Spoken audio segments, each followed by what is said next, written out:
Todos, aqui é o professor Adilson, eu participo do Clube de Astronomia e hoje eu vou fazer uma pequena participação no grupo, falando um pouquinho sobre mitologia, sobre cosmogonia.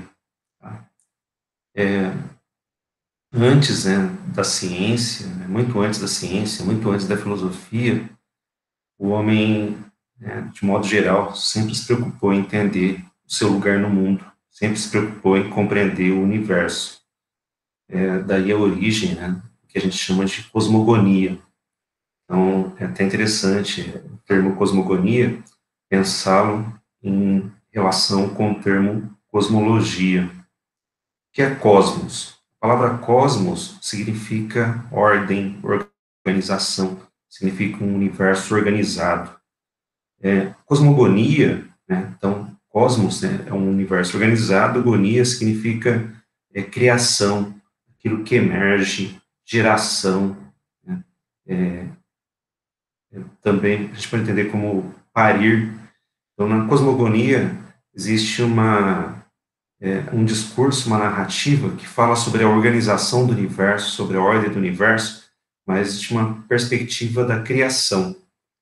Por outro lado, nós temos uma cosmologia. Então, cosmos, universo organizado, novamente, logia vem de logos, vem de razão. Então, a cosmologia, a gente tem uma tentativa, de produzir uma narrativa racional e lógica sobre a origem e a organização do universo. Portanto, nós temos aí na história uma cosmogonia e uma cosmologia, uma narrativa mitológica e uma narrativa, digamos aí, entre aspas, científica, racional, sobre a origem do universo. Hoje eu vou tentar falar mais sobre a cosmogonia, tá? Mais propriamente sobre a cosmogonia grega, porque poderia ser qualquer uma outra, poderia ser a cosmogonia asiática, uma cosmogonia nórdica, da norte da Europa, poderia ser uma cosmogonia africana também, uma cosmogonia iorubá, bastante rica, mas eu escolhi a cosmogonia, cosmogonia grega, porque eu trabalho com filosofia, e em especial, a gente vem trabalhando muito mais a influência dos gregos, da filosofia grega no mundo. Então vamos lá. Para pensar essa ideia de cosmos, ainda, pensando na ideia de cosmos, a gente pode imaginar um universo como se fosse uma grande orquestra. Pensando ainda na cosmogonia e a cosmologia, a gente pensa o universo como sendo uma grande orquestra. O que acontece numa orquestra? A orquestra produz um som, produz uma música extremamente bela e extremamente organizada, uma música equilibrada. E numa orquestra sempre existe um maestro que dá o tom, que oferece o tempo, a pausa da música também. Enfim, o maestro é aquele que organiza a música, aquele que organiza os momentos específicos de cada instrumento. Então, a junção desses instrumentos é que vai permitir a melodia. Então, o maestro é aquele que organiza a melodia de uma música. A questão é que, na cosmogonia, o maestro que dá ordem para a orquestra, que organiza a orquestra, que produz a melodia, que ajuda a produzir a melodia, ele não faz parte da própria orquestra. Então, ele guia a orquestra, mas não está na orquestra, ele não faz parte da orquestra, ele é externo à orquestra, ele está fora. Ele é como uma força sobrenatural, ele transcende a orquestra, está fora da orquestra. Na cosmologia, o maestro, que é responsável pela melodia, pelo equilíbrio harmônico produzido por todos os instrumentos musicais, o maestro ele vai fazer parte da orquestra. Então, na cosmologia se busca um princípio organizador imanente, ou seja, dentro da orquestra.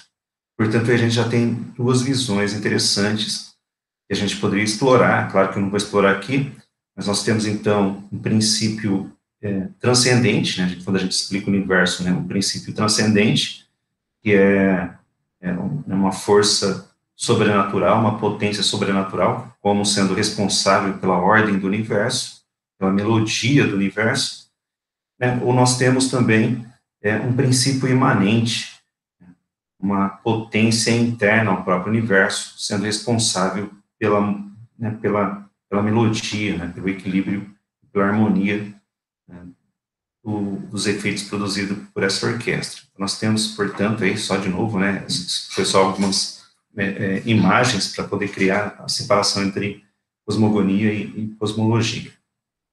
Voltando mais propriamente para a cosmologia grega, né, nós temos aí vários autores, né, que tratam dessa cosmogonia, essa origem do universo. Então, nós encontramos aí autores como Homero, Hesíodo, até mesmo os trágicos, né, Ésquilo, Sófocles, Eurípides, né, são vários nomes aí, escritores, né, que percorreram, né, a antiguidade grega. Hesíodo, em especial, ele é do século 8 a.C., escreveu um livro bastante conhecido chamado A Teogonia, né, Theo, Deus, ou deuses, né, gonia, geração dos deuses, e, enfim, e é sobre o Hesíodo que eu vou falar um pouquinho.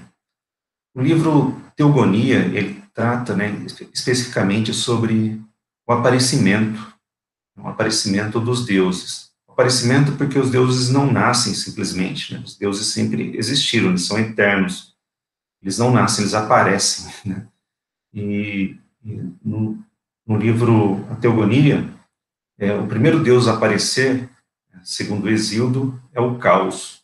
E o que é o caos? O caos é a completa desordem. O caos é uma desordem dramática, uma desordem angustiante, mas não uma desordem qualquer, uma desordem em queda, uma desordem que está em queda. É um deus, é uma atividade, é uma divindade em queda, em uma queda tremenda e infinita. Então, o primeiro Deus que se apresenta, né, na teogonia é o caos, esse Deus que está em queda, esse Deus que não é nem quente, nem frio, nem sábio, nem ignorante, nem forte, nem fraco, nem bom, nem mal. Ele é simplesmente uma mistura, né, uma mistura complexa, uma massa informe, né, um ser informe, é uma noite sem brilho nenhum, em queda, uma queda angustiante. O segundo, a segunda divindade que se apresenta, né, o que é apresentada pela mitologia grega, é Gaia, Gaia ou Geia. Geia é a terra, e Geia, né, ou Gaia, é como se fosse uma espécie de segundo prato de uma balança. Se o caos está em queda, uma queda angustiante, né, Geia vai ser o ponto de parada, vai ser o ponto de estabelecimento, vai ser o espaço de, de parada, onde os corpos podem se estabelecer, onde é permitido se colocar os pés, né, firmes. Então, Geia ou Gaia é uma segunda deusa, uma segunda divindade. Então, nós temos aí a primeira divindade que aparece é o caos, a segunda divindade é Geia. E existe também, né, aparece na mitologia grega, em especial no Hesíodo, uma terceira divindade, que é Tártaro. Tártaro são os grotões da terra. Seria, né, a parte mais profunda e mais também escura da própria terra. Seria como cavernas, né, no interior da terra, mas que estaria numa distância quase que infinita em relação à superfície da terra. O Tártaro, né, geralmente, quando a gente olha de uma perspectiva ocidental, né, atual, o Tártaro é tido como um inferno. Mas para os gregos, né, o Tártaro não tem essa mesma descrição do inferno cristão. O Tártaro é um espaço gelado, um espaço viscoso, um espaço úmido, né? São os grotões da Terra. Portanto, nós temos de início nessas três entidades que aparecem, que emergem no universo, nesse universo que está se ordenando, está como que, né, produzindo uma melodia, mas é uma melodia opaca. Se a gente observar o Caos, se a gente observar Gaia, se a gente observar o Tártaro, uma melodia que não apaixona ninguém, uma melodia opaca. Essa melodia, ela só vai começar a ter vitalidade, ela só vai começar a ter uma beleza com o aparecimento de Eros. Então, Eros é a quarta divindade que aparece, ou se apresenta na mitologia grega, na cosmogonia grega. E que é o Eros? Eros é uma potência vital, é ele que vai dar, né, a vida, é ele que vai dar uma potencialidade, né, para as coisas, é ele que vai permitir que a vida floresça, né, é ele que vai permitir com que a vida surja, emerja, inclusive sobre a superfície da Terra. Então, nós temos esses quatro primeiras divindades, né? Caos, em queda, a Terra, um ponto fixo, Gaia, uma deusa, né, um ponto fixo, Tártaro, os grotões da Terra, lugar úmido e frio, e Eros, né, uma potência vital, uma potência que dá vitalidade a todo o restante, né, todas as outras divindades. E nessa história, né, de Isildo aparece também uma quinta divindade, né, quinto ser divino. Que ser seria esse? É Urano. Urano, né, ao aparecer, ele aparece como se fosse uma massa gelatinosa. E ele aparece como, né, uma superfície gelatinosa que vai cobrir toda a Terra. Cobre toda a Terra. Urano, né, ele cobre a Terra.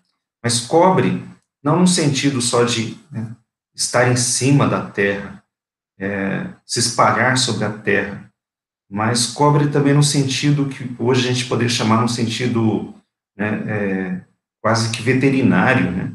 Cobre naquela linguagem nossa, na linguagem rural, né? Cobre significando coito, significando cópula. Então, Urano cobre a Terra e crava na Terra, né? Crava em Gaia o seu membro latejante, ou seja, ele, né, mantém uma cópula com a Terra. Dessa cópula de Urano, né, Urano grudado com Gaia, vão nascendo vários outros seres divinos. Mas esses outros seres divinos, eles não são paridos para fora da Terra.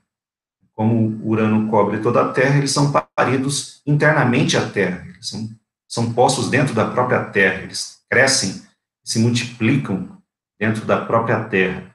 Então, Urano, né, por conta disso, acaba causando uma situação desconfortável para Gaia. Ele não quer sair do seu lugar, ou seja, ele está fixado, né, com o seu membro latente dentro de Gaia, ele não quer sair da sua posição, quer permanecer eternamente lá. Por outro lado, Gaia começa a se sentir incomodada, porque ela começa a parir para dentro, né, parir, né, internamente os seus próprios filhos, né? E isso causa um grande desconforto para ela. Então, entre os filhos de Gaia, né, um dos mais corajosos é Cronos. Cronos, né, que é também o deus do tempo, ele é um dos filhos mais corajosos de Gaia. E ele faz um pacto com Gaia. Ele, né, como que aborrecido com a tristeza da mãe, triste com a tristeza da mãe, né, ele compreende todo o drama de sua mãe e vai lá e conversa com ela, e os dois produzem um pacto. E que pacto é esse? Gaia, né, oferece para Cronos, o seu interior, o seu próprio interior, ela oferece um diamante gigante. E com esse diamante, Cronos produz, ele vai esculpir uma foice gigante de diamante.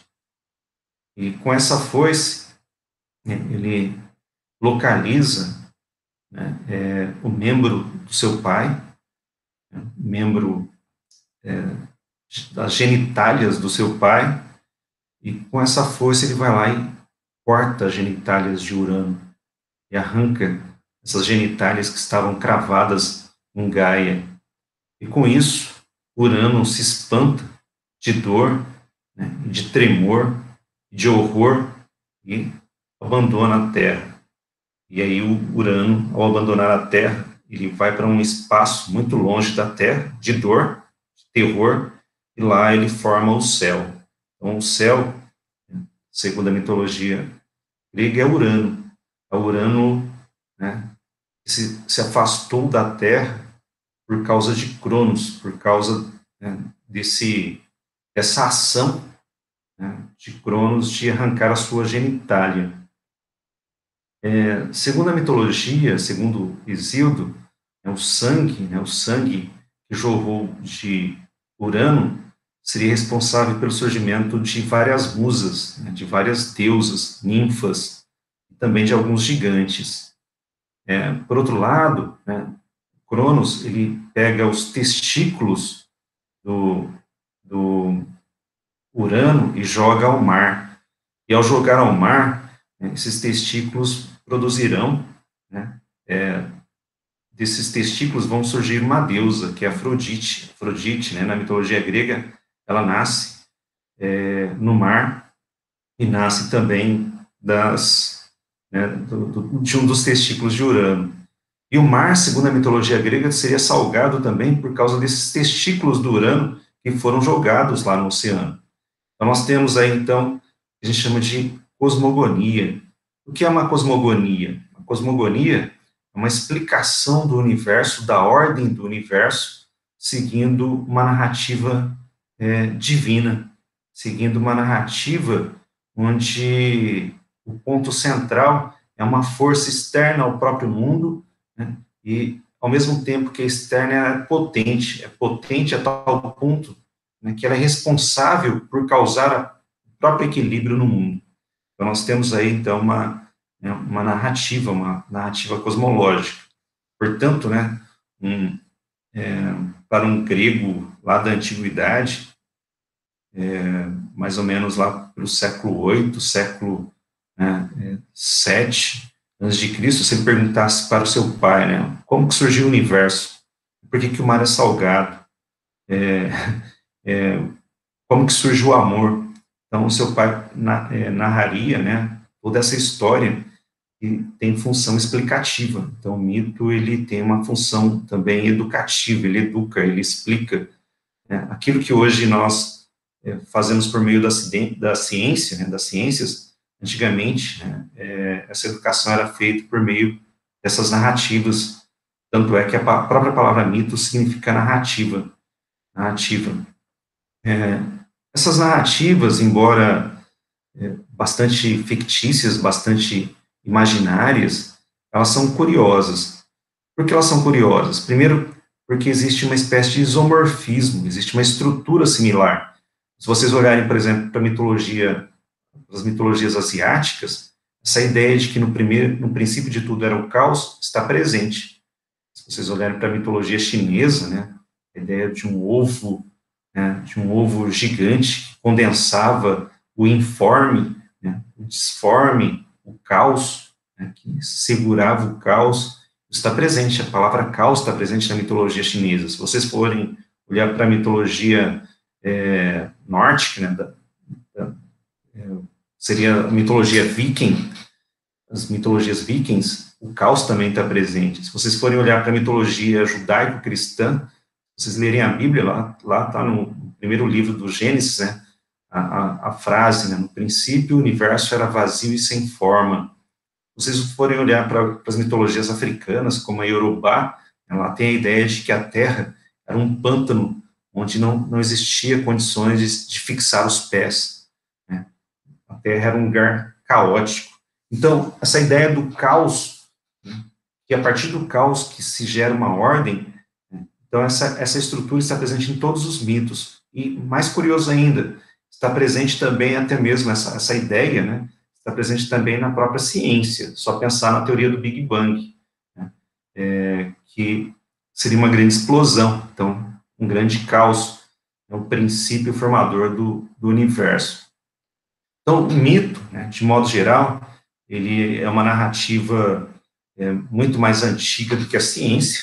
A ciência também, de certa forma, é uma narrativa descritiva, né, e essa descrição é dentro de uma linguagem matemática, mas o mito é uma narrativa fictícia, uma narrativa que recorre a poderes e a forças transcendentais, a poderes e forças que estão fora do próprio universo para poder explicar o universo. Mas, por outro lado, né, nós não estudamos o mito simplesmente por causa das narrativas, nós estudamos os mitos para conhecer a forma com que as pessoas mais antigas, ou as civilizações mais antigas, pensavam a ordem do universo, pensavam a constituição do universo. Então, ao estudar um mito, uma das grandes preocupações é entender quais são as perguntas fundamentais colocadas pelo universo mitológico, pelas narrativas mitológicas.